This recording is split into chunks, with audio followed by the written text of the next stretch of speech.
Hello y'all, hope you're all doing well. This is RJ here in Warrenton, Virginia. Here in Warrenton Cemetery. Cemetery dates back to early 19th century. There's over 8,000 buried here. There's over just about 1,000 Confederate soldiers buried here in the cemetery. About 600 alone are buried right here and under this mound, this mass grave. I'm going to share this with you in just a moment, along with other grave sites, some very prominent, notable grave sites, including the very first Confederate officer killed in the war, and also that famous Ranger,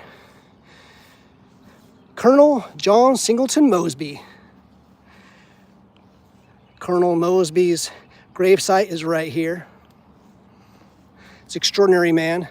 Recently I shared with you a video of how just him and 29 men captured a Union general who was surrounded by 3,000 Union soldiers, often incredibly outnumbered, often pulling off incredible feats. Salute today to Colonel John S. Mosby, as it says, 43rd Battalion, Virginia Cavalry, born in 1833, died in 1960. John Mosby, the Gray Ghost, came back here to live in Warrenton, Virginia, here on the edge of the Blue Ridge Mountains after the war, established an office. Well, office lived here for a while. Some incredible stories that took place here. There's a mural downtown that talks about him. I just shared a video from the Fauquier County, Warrenton kind of museum that's in town. It's right beside the old courthouse. I encourage you to go see that. There's a whole display to John Mosby. Quite an extraordinary man. I'm going to shift over here to this Confederate memorial right here. There was just a ceremony here not too long ago. There was about close to 600, some say as many as 650 Confederate soldiers that were buried right here in this section. Their grave sites were marked by a wooden plank, but the Union soldiers removed all their headstones and all their markers and burned their headstones, and their identity was lost for many, many years. But thankfully, the records were found, because many of them had died during and were killed during the Battle of First Manassas. Many died in the nearby hospital. The battles of First Manassas, the Second Manassas, and other battles that took place here. But many died in this area. And after Union soldiers took their wooden headstones and burned them, their identities were lost. But thankfully, the record was found. And later on, just a little while back, all of their known names were placed here on the outskirts. As you can see it. Starting to rain right now.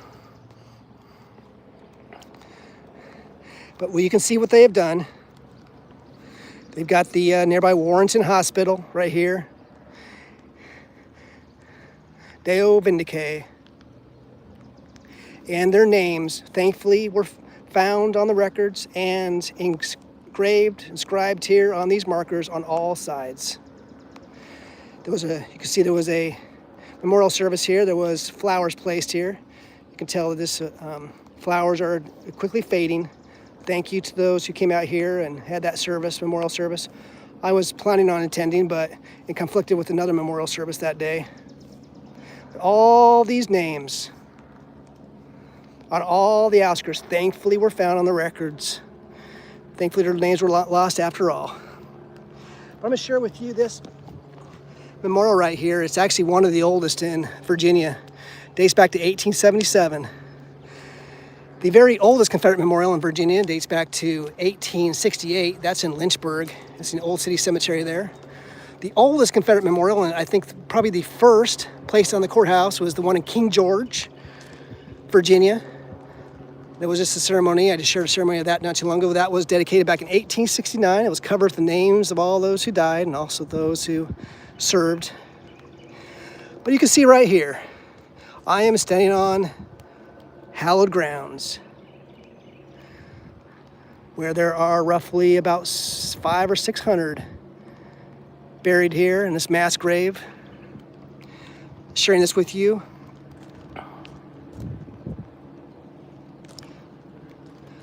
Confederate dead, 600.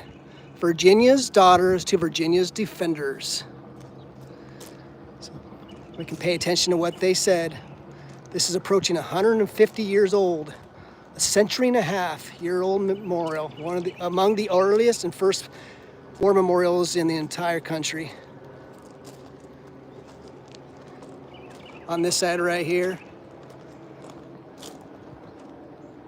God will judge the right. Absolutely. So this was placed originally by the Ladies Memorial Association. Because the Ladies Memorial Association, that's the United Daughters of Confederacy didn't come about until the 1890s. So all those Confederate memorials that were placed, a lot of them, thankfully, were due to the Ladies Memorial Association. So for example, I was just over there, I shared a live video at the ceremony that was over at Fredericksburg Confederate Cemetery, and that was placed by the Ladies Memorial Association. The ceremony was being hosted by the Ladies Memorial Association.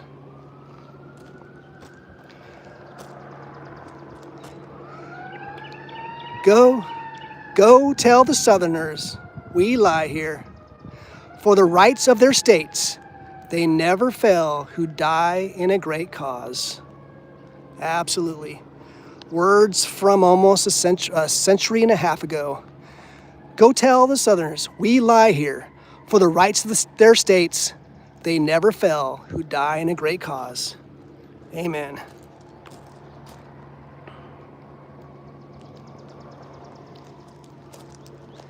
And on this side right here, here on the soil of Virginia, they sleep, as sleeps a hero on his unsurrendered shield.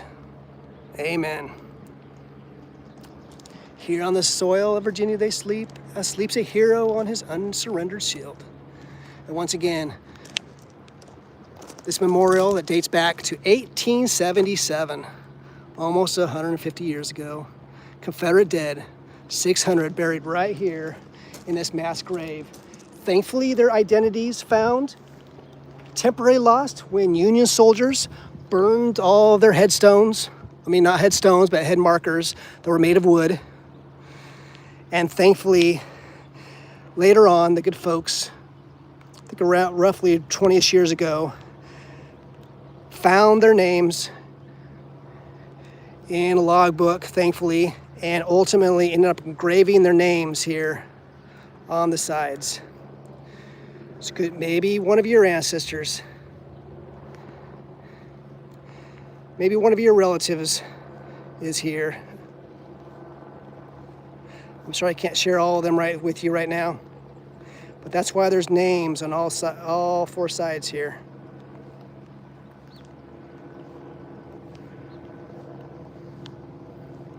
Let's pay respects to all those buried here. Like they're saying, this memorial, this obelisk here is starting to shift. It's not as perfectly upright as it used to be. It's starting to sink, because after all, it was placed in the graves of about 600 Southern Americans who answered the call, and they did their duty to serve and protect and defend their homes and their families and their homeland in the Confederacy. They did their duty. They answered the call.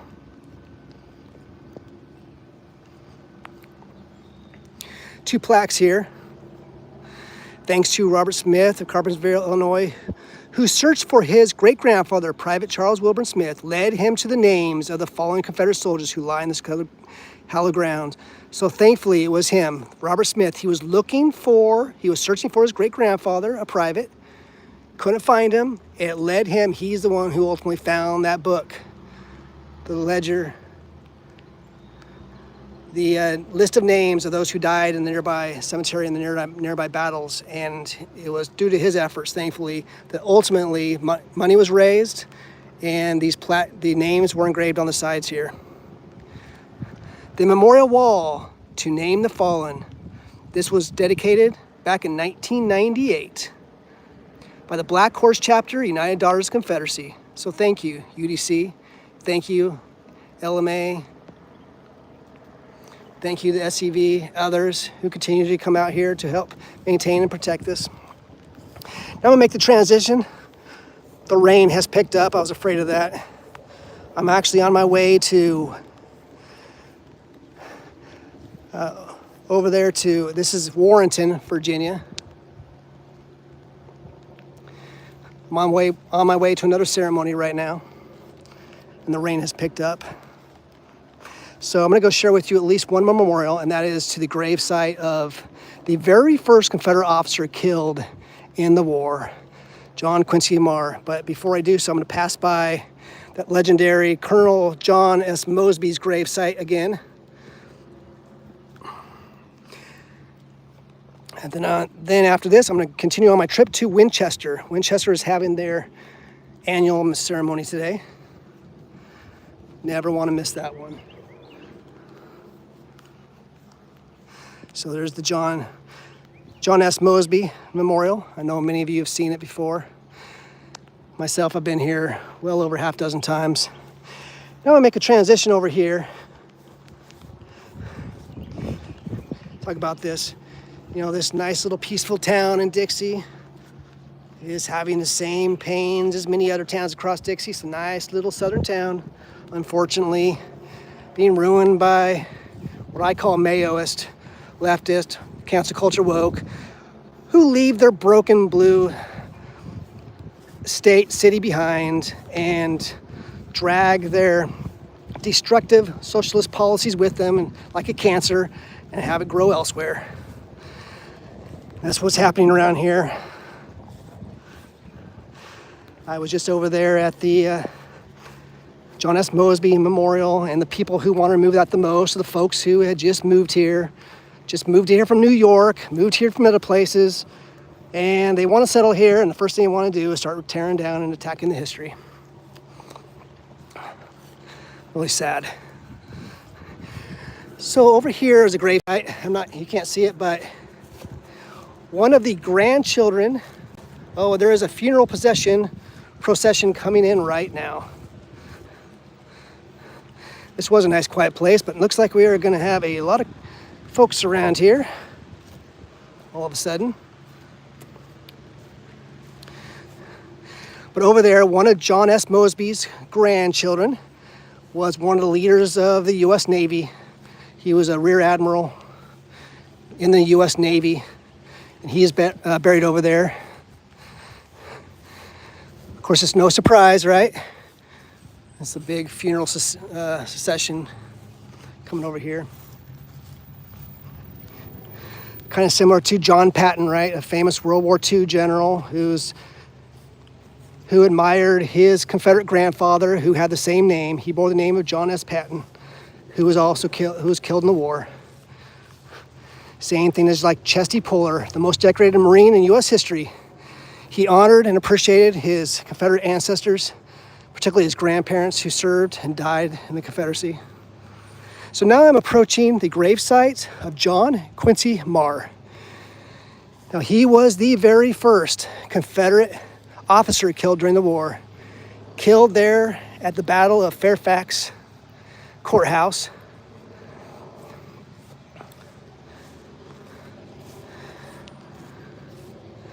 You can read about him.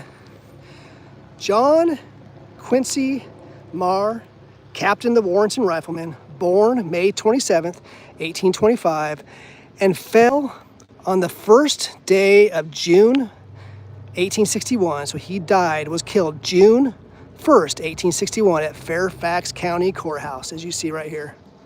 A little tough to read what this says right here. Died for the rights of the South. Now very prominent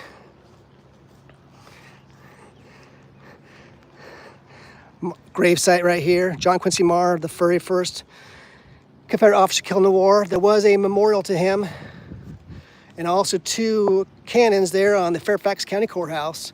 I saw it a couple times before the woke, cancel culture Mayoist decided to remove it. Unbelievably, instead of embracing their history and being true to their history, they actually want to remove a memorial, a modest memorial, dedicated to the man, this young man right here, that's buried right here. They removed it, meaning he called for the complete destruction of that memorial. As I understand, it wasn't destroyed, but it's It's an undisclosed location right now. I'll find out later where it's at. But the woke cancel culture leftist on the Fairfax County Board ended up not only removing his memorial, a very significant, important historical moment, but also cut down his historical sign. There was a historical sign, a steel historical sign that stood up, and they actually took a saw to it and actually cut his historical sign down. And right around the corner, they cut down another historical sign where the Confederate battle flag was first designed. Like Porter and Beauregard had a point in that too. Unbelievable. That's why I call these people Maoist. Because after all, they are actually cutting down historical signs. As you walk through here, you see many crosses of honor. As you said, there's close to about 980 or so, almost 1,000 Confederate soldiers that are buried here.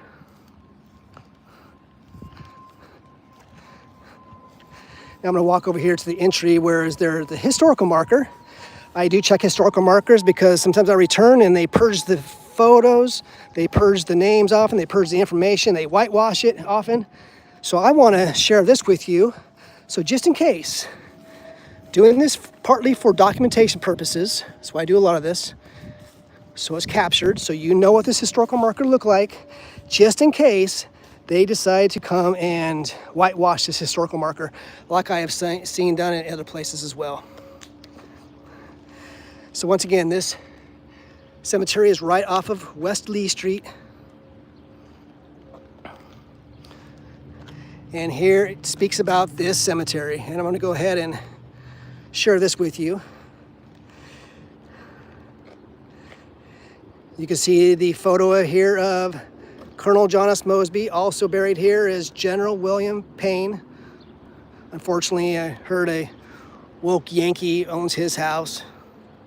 The only reason he does it, because he supported the Republicans later, but it's just amazing. The people who moved in this town and first thing they want to do is run for positions and attack the history and the culture of these people. But reading this here, this historical marker, you can see this on Historical Marker Database, talks about the cemetery. The gate to your right opens to Warrenton Cemetery, the final resting place of 986 Confederate soldiers of every southern state.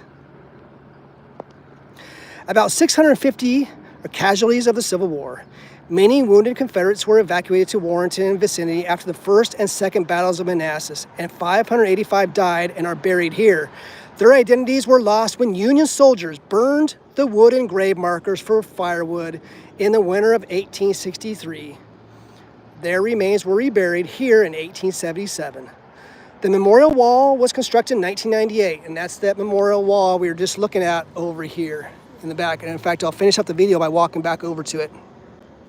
So that memorial wall, thankfully, thank you to the good folks who created that as well. It lists 520 names recovered in 1996 from medical records in the National Archives. So those names were lost for all those years. And so this is a great example that don't give up on your research and your family tree or genealogy. It took well over a century to finally find the names of those buried here. So the names that we're seeing there were recovered in 1996 from medical records in the National Archives. The most famous Confederate officer buried here is Colonel John Singleton Mosby, the Gray Ghost. He gained fame during the war as a scout, a spy, and partisan range leader. After the war, he practiced local law locally, and President Rutherford B. Hayes appointed him U.S. Consul to Hong Kong. Captain John Quincy Marr, and he's the one we just saw, the gravesite we just saw, Captain John Quincy Marr, the first Confederate officer killed in the war, who died in an engagement at Fairfax Courthouse on June 1st, 1861, is buried here. Two of Fauquier County's 4 Confederate generals are also interred here. William Fitzhugh Payne, commander of Fauquier County's famed Black Horse troops, and Lunsford Leigh Lomax, a cavalry commander at Gettysburg, who later served as commissioner of Gettysburg National Military Park.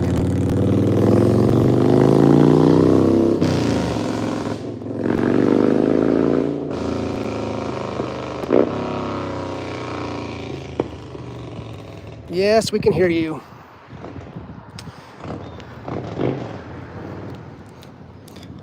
Other notables include Samuel Chilton. He was a defense counsel at abolitionist John Brown's 1859 trial.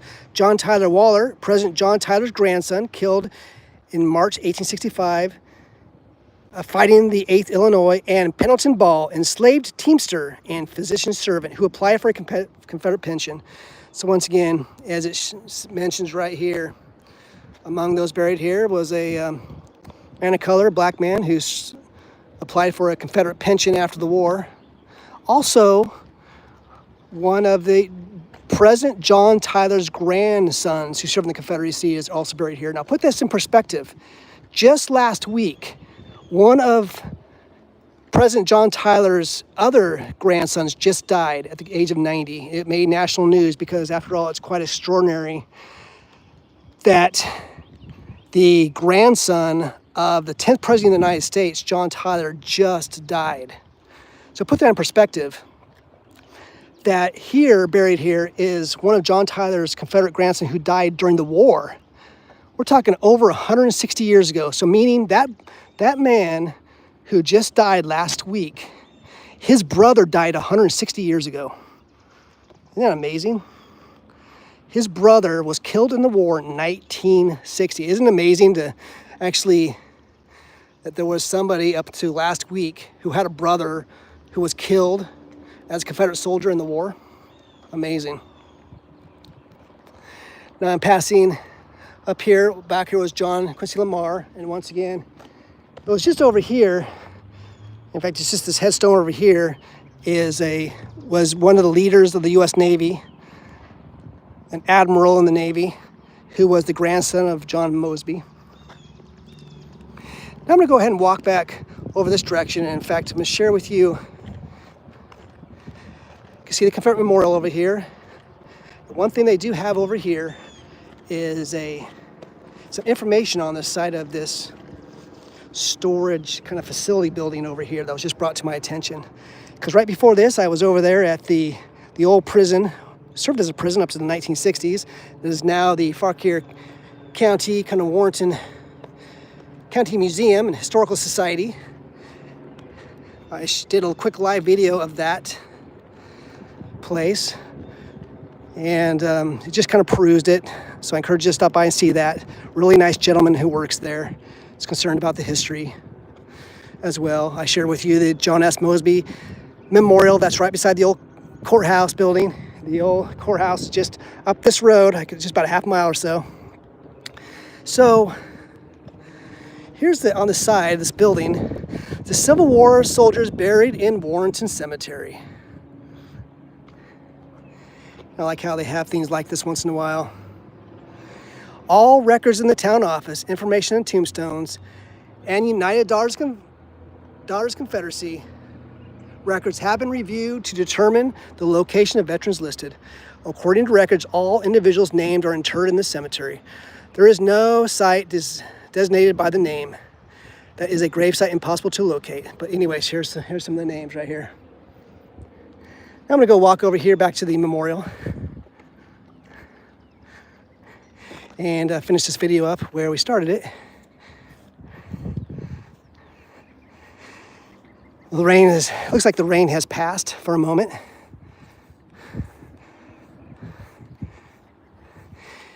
A little bit of sunshine right now coming through. Looks like there's somebody else came over here to take some photos.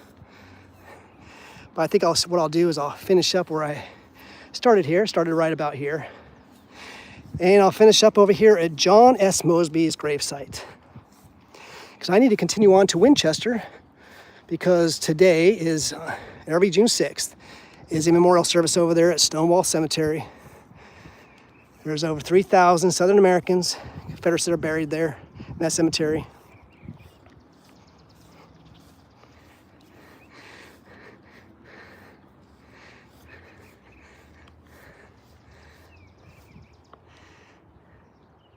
Yes, so this is Mosby, the gravesite of Mosby right here. I encourage you to read about him. It's incredible what he was able to accomplish with such a small team. I call him the Gray Ghost.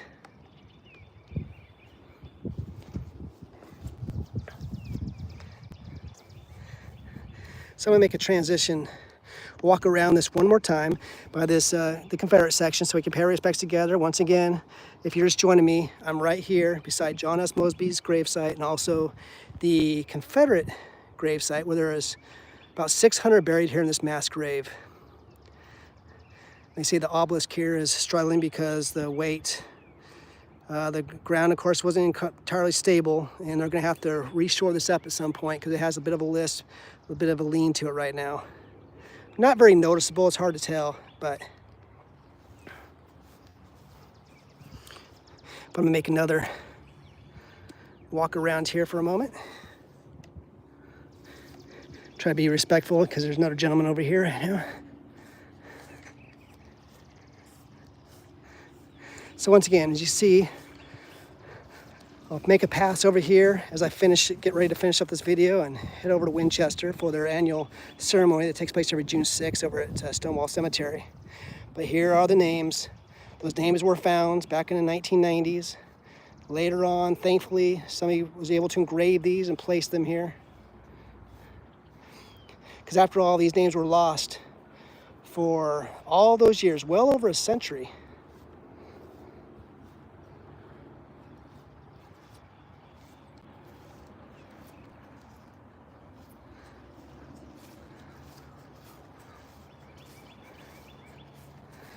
I think I'll finish up with one last, bring this to your attention too, because this is one thing I don't want to overlook.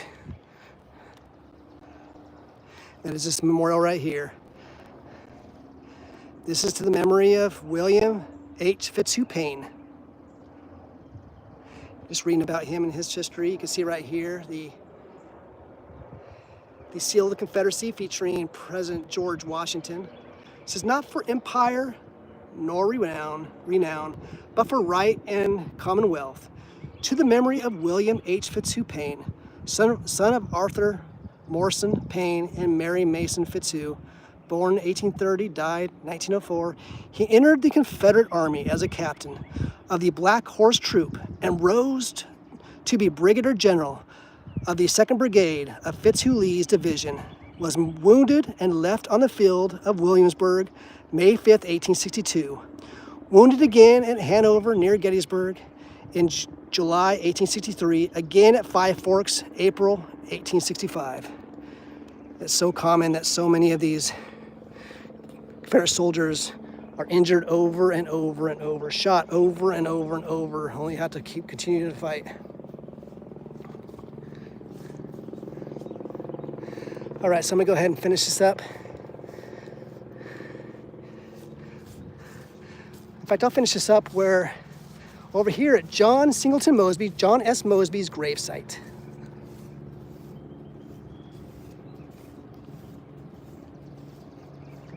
And sharing with you once again all the names that were collected from the information.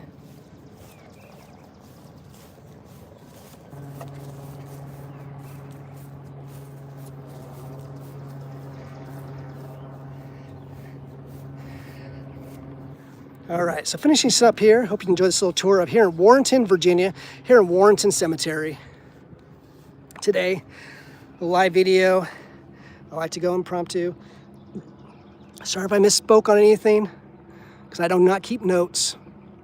Just doing this off the cuff. But sharing this with you today from the edge of John S. Mosby's gravesite here in Warrenton, Virginia, and with this Confederate section in the background. So take care, y'all. Hope you enjoy the day. Hope you enjoy the weekend ahead. I'll share some more live videos later today. May God bless you. May God bless and save America, and may God bless and save Dixie.